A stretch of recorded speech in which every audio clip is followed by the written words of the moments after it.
What I'm going to go over today isn't something that you're going to run into all the time, but when you run into the issue, it's a really big problematic issue.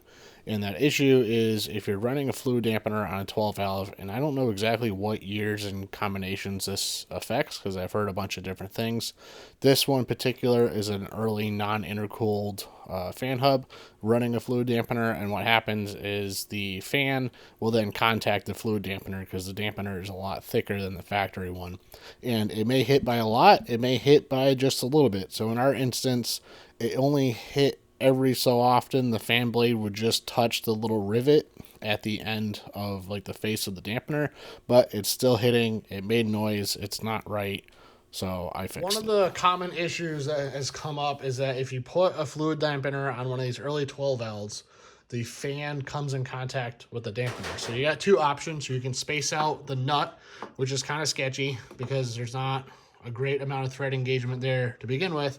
Or plan B, what I came up with is I milled some off of the face of where the fan sits.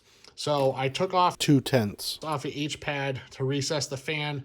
That brings the fan closer to the clutch, which ultimately brings the fan closer to the radiator away from the balancer.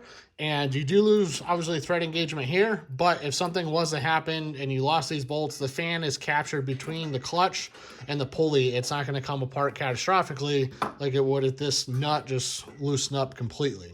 So I just took these down on the Bridgeport, and then all I need to do is just finish up the corners here because it's kind of like a hub-centric. You can see the old stuff of where the idea of the fan sits. So I just got to knock down those couple high spots, and this will go on and be ready for testing. Hopefully this helps out some guys. It's came up in quite a few discussions since last year when I made this video on Zach's truck, and figured it'd be a good idea to make a little short video on its own. So as always, if you have any questions, feel free to reach out, but thanks for watching.